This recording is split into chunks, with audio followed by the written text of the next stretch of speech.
पिछली बार हम लोगों ने गॉस लॉ पर कुछ सवाल हल किए थे और हमने एक अगला सवाल स्टेट किया था जो इस लेक्चर में हम करने वाले हैं कि अगर किसी क्षेत्र में इलेक्ट्रिक फील्ड हमारा इस प्रकार का हो, E बराबर Q/4πε0 R square in are cap direction,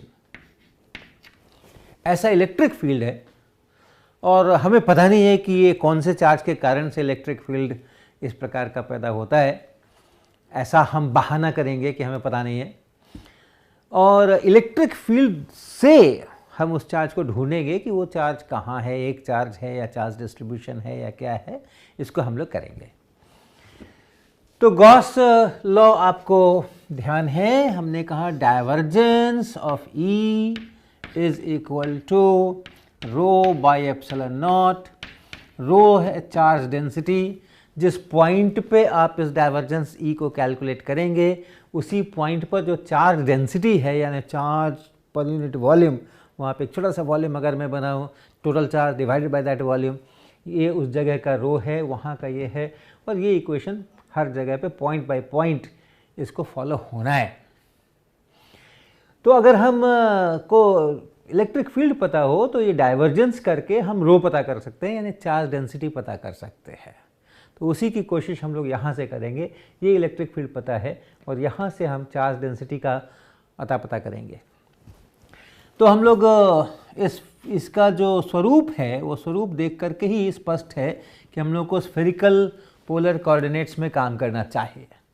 origin और ओरिजिन के बाद यहाँ से r डिस्टेंस पर एक हमारा पॉइंट और फिर उसी दिशा में जो यूनिट वेक्टर है वो r कैप है, जिसको हमने यहाँ r कैप लिखा हुआ है। तो ये स्फेरिकल पोलर कोऑर्डिनेट्स में इस डाइवर्जेंस के लिए जो हमारा इक्वेशन है वो आपको ध्यान होगा। वो हमारा इक्वेशन होता है डाइवर्जेंस ऑफ E, किसी भी वेक्टर का डाइवर्जेंस, जब वेक्टर फील्ड का डाइवर्जेंस बराबर 1/r square del del r और फिर r square r square ER और फिर आगे 1/r साइन थीटा यहाँ और dd theta del del theta यहाँ और साइन थीटा और E थीटा ये यहाँ और फिर प्लस 1/r साइन थीटा और डेल डेल फाई और del E phi del phi ये। तो ये स्फेरिकल पोलर कोऑर्डिनेट्स को अगर हम इस्तेमाल करते हैं r थीटा फाई को, तो डाइवर्जेंस E के लिए ये हमारा जनरल इक्वेशन, जनरल फार्मूला है। यहाँ देखें, यहाँ जो इलेक्ट्रिक फील्ड है वो r कैप की दिशा में है, यानी थीटा कैप और फाई कैप की दिशा में कोई कंपोनेंट नहीं है। तो अर्थात ये जो ER है ये तो है, ER r दिशा में जो कंपोनेंट है वो ये है Q/4πε0 r स्क्वायर और E थीटा 0 है और E फाई भी 0 है, क्योंकि यहाँ पे थीटा कैप फाई कैप नहीं आ रहे, तो वो जो कंपोनेंट्स है थीटा कैप डायरेक्शन में वो 0 है और फाई कैप डायरेक्शन में जो कंपोनेंट है वो 0 है। आपको फिर से स्फेरिकल पोलर कोऑर्डिनेट की ज्योमेट्री याद होगी। थीटा कैप किसको कहते हैं हम?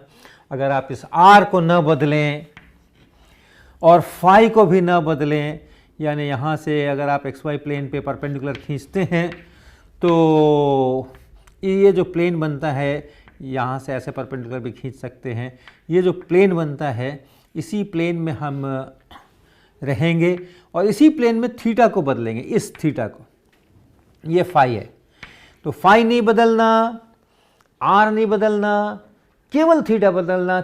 तब जिस डायरेक्शन में चलोगे वही थीटा कैप का डायरेक्शन है।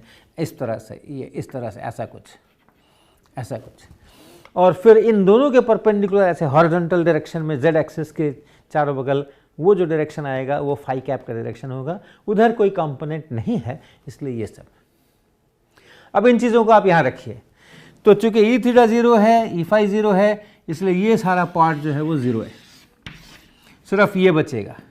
ये क्या है? Divergence of E is equal to 1 by R square del del R square और multiplied by E R cap की दिशा में इलेक्ट्रिक फील्ड का कंपोनेंट, और वो कंपोनेंट है ये इतना। So this into q divided by 4 pi epsilon not r square.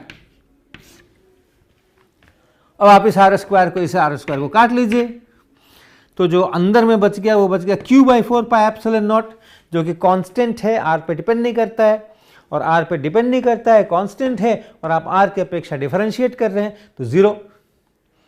तो ये पूरा पार्ट 0, और इसलिए डाइवर्जेंस E बराबर 0। और डाइवर्जेंस ऑफ E बराबर 0 का मतलब है कि रो बाई एप्सिलॉन नॉट ये बराबर 0। डाइवर्जेंस ऑफ E बराबर रो बाई एप्सिलॉन नॉट, और इसलिए डाइवर्जेंस ऑफ E अगर 0 है तो अर्थात रो बराबर 0, यानी चार्ज डेंसिटी है ही नहीं। और ये हर एक आर के लिए निकल करके आ रहा है, हमने आर का कोई एक वैल्यू नहीं लिखा है, तो यानी कहीं पर भी आप पॉइंट लें तो वहाँ पे चार्ज डेंसिटी है ही नहीं, तो फिर ये इलेक्ट्रिक फील्ड आ कहाँ से रहा है? तो इस गणित के अंदर में एक घपला ज़रूर किया है हमने कि इस आर स्क्वायर को हमने न्यूमरेटर से और डिनोमिनेटर से काट दिया है। अगर r बराबर 0 नहीं है तो ये काम हम कर सकते हैं, लेकिन अगर r बराबर 0 है तो फिर ये न्यूमरेटर में 0, ये डिनोमिनेटर में 0, और 0 बाई 0 को ऐसे काट देना और उसको 1 कह देना, ये उचित नहीं है, ये नहीं कर सकते हम। इसलिए ये जो हमने स्टेप्स किए हैं, ये स्टेप्स ये जो हमने लिखे हैं, ये r 0 नहीं है तब तो ये सही है, लेकिन r अगर 0 है तब ये स्टेप जो है इसको फिर से देखने की ज़रूरत है।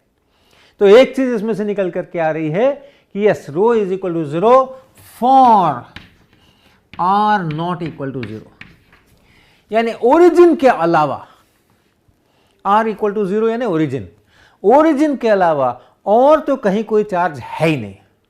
अगर ये इलेक्ट्रिक फील्ड लाना है तो इस इलेक्ट्रिक फील्ड को लाने के लिए चार्ज कहाँ होने चाहिए, कैसे होने चाहिए, कैसे डिस्ट्रीब्यूट होना चाहिए, तो एक कड़ी उसमें से मिली हमें कि ओरिजिन पर जो कुछ होना है ओरिजिन पर होना है, उसके अलावा तो कहीं कोई चार्ज होना ही नहीं है, चार्ज डेंसिटी 0।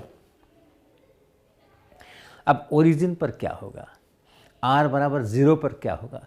r बराबर 0 पर हम इस तरीके का काम नहीं कर सकते हैं, और इसलिए हमें डाइवर्जेंस ऑफ E निकालने के लिए इस फॉर्मूला का इस्तेमाल, इस एक्सप्रेशन का इस्तेमाल नहीं करना है। r इक्वल टू 0 पर अगर हम डाइवर्जेंस चाहते हैं, डाइवर्जेंस E चाहते हैं, इस तरह से हम चलेंगे तो यहाँ आके हम स्टक हो जाएंगे, यहाँ के हम फंस जाएंगे। तो हम डाइवर्जेंस ऑफ E का जो सबसे पहले हमने डेफिनेशन किया था, और ये कहा था कि ये डेफिनेशन से ये निकल करके आता है, उसकी चर्चा सोचिए। अगर हमें किसी पॉइंट के ऊपर, किसी पॉइंट पर अगर हमें डाइवर्जेंस ऑफ E चाहिए, तो उसकी परिभाषा हमने की थी कि इसको बीच में लेते हुए आपको एक सरफेस बनाइए जिसके अंदर ये पॉइंट हो, क्लोज सरफेस बनाइए जिसके अंदर ये पॉइंट हो, और उसके बाद उस क्लोज सरफेस पर, ये जो क्लोज सरफेस बना, इस क्लोज सरफेस पे आप इलेक्ट्रिक फील्ड का सरफेस इंटीग्रेशन कीजिए। ये क्या चीज लिखी है हमने? ये हमने एक क्लोज सरफेस बनाया, ऐसा बंद आयतन बन गया अंदर में, और उसी आयतन के भीतर में कहीं पर ये पॉइंट है जहां हम डाइवर्जेंस ऑफ E निकालना चाह रहे हैं। और फिर उस सरफेस पर आप कुछ एलिमेंट लीजिए, उस सरफेस पे आप एक एलिमेंट लीजिए dA, और उस जगह पे आप उसका परपेंडिकुलर डायरेक्शन बनाइए, और उस परपेंडिकुलर डायरेक्शन में आप ऐसा एक उस डायरेक्शन में वेक्टर लीजिए जिसका मैग्नीट्यूड हो इतना। ये है ये dA वेक्टर। अगर आपके पास एक क्लोज सरफेस है, जैसे बॉल की सतह है या बंद सिलेंडर है, ऊपर नीचे से ढक्कन बंद है, सिलेंडर है, किसी भी किस्म का क्लोज सरफेस है जिसके भीतर एक वॉल्यूम है, तो आप उसके सरफेस पे एक छोटा सा सरफेस एरिया एलिमेंट बनाइए और यहाँ से एक वेक्टर खींचिए जिसका डायरेक्शन आउटवर्ड नॉर्मल की तरफ हो और जिसका मैग्नीट्यूड इस एरिया के बराबर हो, उसको हम लोग कहते हैं डीए वेक्टर। और यहाँ जो इलेक्ट्रिक फील्ड है उसके साथ में उसका आप डॉट प्रोडक्ट लीजिए, तब ये बनेगा, और इस पूरे सरफेस पे उसको इंटीग्रेट कर लीजिए, तब ये बनेगा। और इसको आप भाग लगाइए इस वॉल्यूम से, ये जो वॉल्यूम है उस वॉल्यूम से आप भाग लगाइए, ये जो क्वांटिटी बनी इसका फिर आप लिमिट लीजिए, ये बेसिक डेफिनेशन है, इसका लिमिट लीजिए, जबकि ये जो वॉल्यूम है ये छोटा होते होते हम जीरो पे टेंड करा रहे हैं, ध्यान रहे ये हमेशा अंदर रहना है। तो यानी हम उसको छोटा करते करते और बिल्कुल इस पॉइंट को इंक्लोज करता हुआ इन्फिनिटेसिमल रेडियस वहाँ तक हम पहुँचना चाहते हैं। ये जो चीज़ है this is divergence of E at that point, divergence of E at this point, ये हमारा बहुत बेसिक डेफिनेशन है और हम इसी को इस्तेमाल करने जा रहे हैं यहाँ अपने केस में डाइवर्जेंस ऑफ ई निकालने के लिए। तो क्या करें हम r इक्वल टू 0 के लिए, r इक्वल टू 0 के लिए हम इस ओरिजिन को केंद्र में लेते हुए और एक स्फेरिकल सरफेस कंस्ट्रक्ट करते हैं, एक ये स्फेरिकल सरफेस हम कंस्ट्रक्ट करते हैं किसी भी रेडियस का, और तब हम पूछते हैं भाई कि यहाँ पर ये integration E dot D A क्या है। तो अगर आप integration E dot D A लिखेंगे इस क्लोज सरफेस पे, तो जो इलेक्ट्रिक फील्ड है वो है q by 4 pi epsilon not r square r cap direction में, ये इलेक्ट्रिक फील्ड है, और डॉट प्रोडक्ट करना है आपको dA से। तो dA जो है वो उसका जो डायरेक्शन है वो फिर से आर कैप की डायरेक्शन में है, और फिर आप यहाँ पर उसको dA करेंगे। dA के लिए आप एक्सप्रेशन से लिख सकते हैं। आपको ध्यान होगा कि अगर हम स्फीयर के सरफेस पर हैं, ओरिजिन हमारे सेंटर पे है, तब जो एक सरफेस एलिमेंट हमें बनाना है जिसमें हम थीटा को वेरी करेंगे और फाई को वेरी करेंगे, आर को वेरी नहीं करेंगे क्योंकि हम एक स्फेरिकल सरफेस के ही ऊपर हैं, वो है r square sine theta d theta d phi. ये है वो एरिया एलिमेंट आर कैप, ये है वो डीए, ये जो डीए है कैसा डीए हमने कैसे कंस्ट्रक्ट किया, यहाँ पे वो स्फीयर है, ओरिजिन पे सेंटर है, और फिर हमने जहाँ पर हैं वहाँ पर से थीटा डायरेक्शन में एक आर्क खींचा छोटा, जिसमें कि थीटा का थीटा प्लस डी थीटा बना, और फिर फाई कैप के डायरेक्शन में एक आर्क खींचा, फाई का फाई प्लस डी फाई बनाया, और उन दोनों से हमने यहाँ पे ऐसा सरफेस बनाया, और वो सरफेस इतना बना r d theta into r sine theta d phi. और इसको अगर आप पूरे सरफेस पे फिर इंटीग्रेट करना है मुझे, यानी सभी थीटा फाई लगा देने हैं।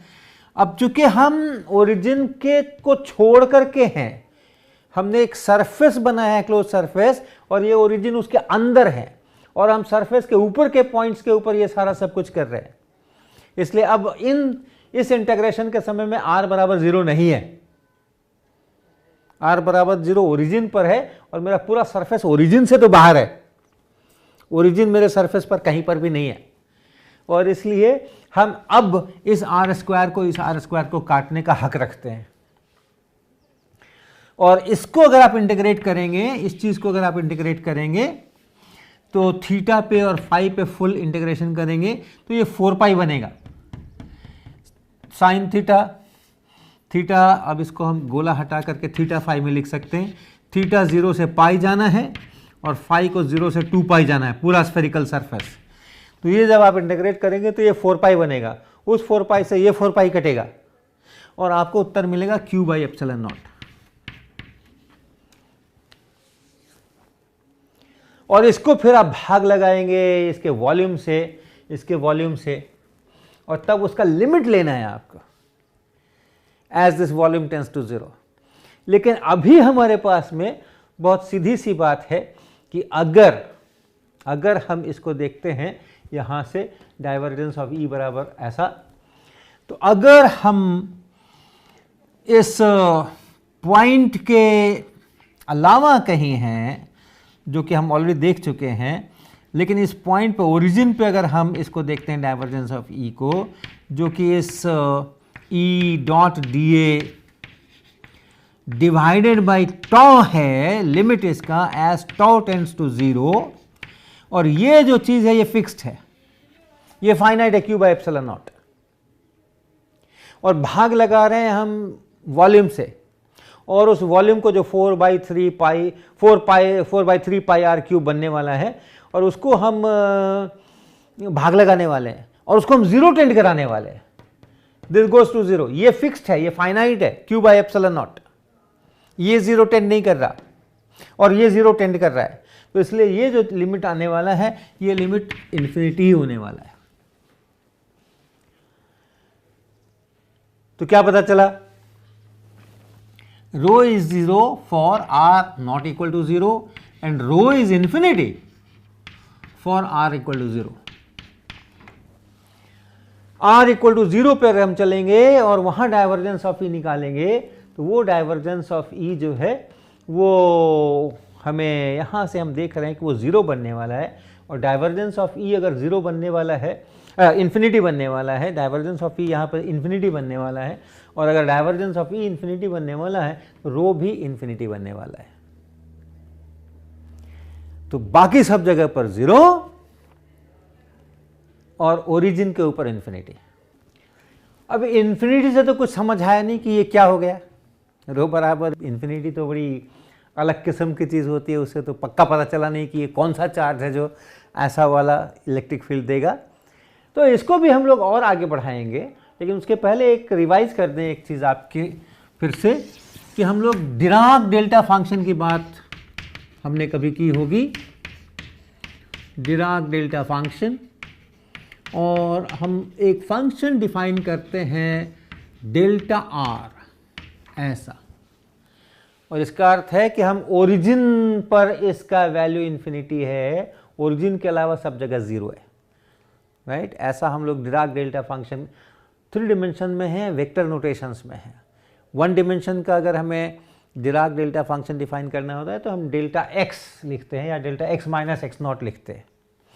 तो अगर हमारा delta x minus x not ये फंक्शन है, तो इसका अर्थ है कि ये एक्स एक्सिस है, ये पॉइंट एक्स नॉट है, ये फंक्शन 0 है 0 है 0 है 0 है, एक्स नॉट पर आकर इन्फिनिटी होता है और फिर वहाँ से वापस 0 हो जाता है, फिर ये पूरा 0 रहता है। कैसा इन्फिनिटी होता है? ऐसा इन्फिनिटी होता है कि एरिया अंडर द कर्व अगर आप निकालिए ये, तो ये 1 होता है, प्रोवाइडेड ये लिमिट्स जो हैं जितनी दूर में आप इंटीग्रेट कर रहे हैं उसके अंदर ये एक्स नॉट होना चाहिए। अगर आप यहाँ से यहाँ तक इंटीग्रेट कर रहे हैं इसको, तो ये फंक्शन यहाँ 0 है तो ये 0 होने वाला है। अगर आप यहाँ से यहाँ इंटीग्रेट कर रहे हैं 0 होने वाला है, यहाँ से यहाँ इंटीग्रेट करते हैं 0 होने वाला है। लेकिन यहाँ से यहाँ अगर आप इंटीग्रेट करने वाले हैं तो फिर बीच में ये जो कंट्रीब्यूशन आ रहा है उसके कारण से ये 1 होने वाला है। तो ऐसा अगर हो जाता है तो उसको हम लोग delta x minus x not कहते हैं। और डेल्टा एक्स किसको कहेंगे? एक्स नॉट बराबर 0, यानी ये यहाँ पीक नहीं करके यहाँ पीक कर रहा है, तो ओरिजिन पर ही अगर ये ऐसे पीक कर जाता है तो उसको हम लोग डेल्टा एक्स कहते हैं। अब इसी को 3 डिमेंशन में सोचिए, स्पेस है, स्पेस में एक पॉइंट है, जैसे यहाँ इस एक्सिस के ऊपर एक पॉइंट था, स्पेस में एक पॉइंट है और इस केस में ये ओरिजिन है। उस ओरिजिन के अलावा कहीं भी देखते हैं तो वो फंक्शन 0 है, ओरिजिन पर वो फंक्शन इन्फिनिटी है। और कैसा इन्फिनिटी है कि अगर आप इसको इंटीग्रेट कर दें, वॉल्यूम इंटीग्रेशन कर दें, इस पे उस पॉइंट के अराउंड एक वॉल्यूम बनाएं और उस वॉल्यूम पर इंटीग्रेट करें, वॉल्यूम से मल्टीप्लाई करें, जैसे यहाँ dx है वैसे वहाँ पे अब dx dy dz अगर कार्टेशियन यूज करते हैं तो ऐसा कर दें। This should be 1 if origin is included in the volume। जिस वॉल्यूम पे आप इसको इंटीग्रेट कर रहे हैं उसके अंदर अगर ओरिजिन है तब वैसी हालत में ये 1, और अगर नहीं है तो ये 0, यानी बाकी सब जगह तो 0 है ही, यहाँ इन्फिनिटी है। और कैसा इन्फिनिटी है? अगर हमने उसके अराउंड एक वॉल्यूम बना दिया उस पूरे वॉल्यूम पे उसको इंटीग्रेट किया, तो दैट शुड बी 1 जब जब वो ओरिजिन उसके अंदर हो। ये चीज़ ध्यान में रखिए। और फिर से अपने इस को देखिए, जो हमने अभी डाइवर्जेंस ऑफ ई निकाला है उसको देखिए। अब ये दो कंडीशंस तो सेटिस्फाइड है, सब जगह डाइवर्जेंस ऑफ ई 0 है, या ये रो सब जगह 0 है, और ओरिजिन पर ये इंफिनिटी है। तो दो कंडीशन हो गया। तीसरा कंडीशन भी सेटिस्फाइड है क्या डिराक डेल्टा फंक्शन होने के लिए, उसको देखते हैं। तो हम लोग क्या करेंगे, हम देखेंगे कि ये जो रो है उस रो को अगर हमने डीटो से मल्टीप्लाई किया, एक वॉल्यूम एलिमेंट बनाया, एक वॉल्यूम बनाया, उस ओरिजिन के अराउंड एक वॉल्यूम बनाया, उस पूरे वॉल्यूम में छोटे छोटे डीटो डीटो डीटो डीटो सब लिए और रो को डीटो से मल्टीप्लाई किया और इंटीग्रेट कर दिया, किस पे, वॉल्यूम पे। ये ओरिजिन है और इस ओरिजिन के अराउंड हमने एक वॉल्यूम बनाया और उस वॉल्यूम के अंदर में छोटे छोटे डीटो डीटो डीटो हैं, और वो सब लेकर के और वो सब जगह का रो लेके मल्टीप्लाई करके हमने वॉल्यूम बनाया और इंटीग्रेशन बनाया। इसका हम लोग देखना चाहते हैं कि ये क्या होने वाला है। तो रो की जगह मैं लिखूंगा epsilon not into divergence of E, ऐसा डीटो इस वॉल्यूम के ऊपर, इस वॉल्यूम के ऊपर, ये वॉल्यूम है, इस वॉल्यूम पे। और अब एक और बहुत प्यारा मैथमेटिकल रिलेशन है जिसको कहते हैं गॉस डाइवर्जेंस थ्योरम।